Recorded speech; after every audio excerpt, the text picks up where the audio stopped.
curfew actually in Sarasota County right now. So there's no curfew, to be off the roads, but don't go out driving around. The police are not on the roads right now because they were pulled back after these wind gusts started being up higher than 45 miles per hour. So there's no emergency people on the roads. They're not going to be able to come back on the roads after these winds die down. And that's really important because if we just walk outside of our hotel and see this kind of debris just lying right in front of us, imagine what's out there on roads that you cannot see because there's no power anywhere. There's no street lights. So we want to warn people, please be very, very careful out there. Even though there's no curfew in Sarasota County, do not be on the roads. Stay in your sheltered area. That is the smartest thing to do right now. Don't be out driving around because who knows what could happen. In Sarasota, Wendy Lane, ABC Action News. Wendy, thank you. You did mention there may not be a curfew in Sarasota, but there is a curfew, I believe, in Polk, Hillsborough, and Pasco. And I was just reminded that in Pinellas County, Sheriff Bob Gualtieri restricting access into Pinellas County after the storm passes, even after the storm passes, until they can evaluate that it's safe. So keep that in mind. If you are heading into Pinellas, especially tomorrow, which is when most people would go back to work, they're restricting access until the deputies can get there and make sure that the area is safe for others to come into that county. They just want to do a quick drive around, essentially, when the sun comes up and make sure that it's okay to start driving around. They say they're going to force, people coming back in there or driving around in Pinellas County.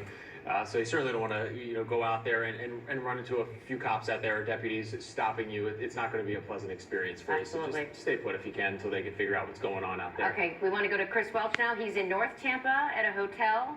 Yeah, where are you at? Are you at where are you, Chris? La Quinta there at Dale Mabry and Waters, right? That's exactly right. Exactly right. We're at the La Quinta at Dale Mabry and West Waters. I'm actually starting in our little safe area where we've been hunkering down here in the lobby. We had been getting some really good howling sound here. I wanted to give you a peek at it, maybe. Coming through the door, of course, live TV, it's going to be a little quieter when I try to do it, but this is kind of what we've been sitting in and hunkering down, and we've been hearing that wind coming through. I know Dennis doesn't like when we say it, but it sounds like a freight train. It really does. I'm just going to say it like it is.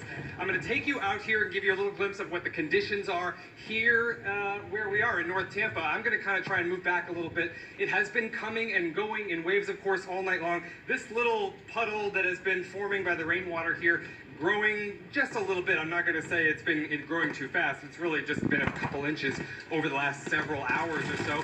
But of course, again, those gusts are coming. These palms, within the last couple of hours, we started to see them bend maybe almost even a foot or so. Earlier tonight, it was just a couple of inches. These flags here at the hotel have been whipping around. They've been tangled around that pole essentially all night long. The good news is that you probably saw there in that vestibule where we were kind of hanging out, not a lot of looky-loos here at the hotel. Earlier tonight there were, but now that as the storm has gotten closer to us, it seems that most people have hunkered down. They're in their rooms. They're taking this seriously. We've not seen one person try to leave within the last several hours or so. So that, at least here, is a good sign. But of course, as this storm continues to make its way north, we will continue to be here and show you how the winds and how the rains are here in North Tampa. Wendy, Jameson, send it back to you. Yeah, why not, right? If all the anxiety you've been feeling for the last week, go ahead and get some sleep tonight. Yeah, and it's nice to see that they're heeding the warning and staying inside. We're seeing some of the worst conditions, as Dennis has been talking about, Polk County right now. That's right. ABC Action News reporter Brenda Lise Gonzalez has an update from just moments ago. Take a look. They were expecting to have to lock everyone inside the Emergency Operations Center, put down those shutters about 3 hours ago, but so far the winds haven't been as strong as anticipated. They haven't had to do that just yet. But as you can see, right now, the winds are picking up. They're starting to pick up. Again, leaders couldn't emphasize that enough, that here in Polk County, we're just seeing the beginning of things, that things are going to continue to get worse. It looks like we might have a power outage just now that just occurred. In fact, there are more than 14,000 people right now around the county without power. They're telling people to remain patient. They gotta just make sure that it's safe enough for crews to go out and make all necessary repairs. But again, more than 14,000 people around Polk County right now without power. 8,400 people about in shelters. There's plenty of room for people in shelters, but right now, the way the winds are picking up, they are telling people to stay indoors. If you decided to stay at your home for this storm, just stay there. Don't try to go out right now during this time. We anticipate these winds, these conditions to continue to get worse well into Monday morning here. We're going to be out here throughout the night, bringing you the updates as much as we can. For now, we are able to come out here for you guys. They haven't quite yet locked everything up over here at the Emergency Operations Center. Once they do, we will remain inside, but for now, winds not as strong yet as they anticipated here in Polk County.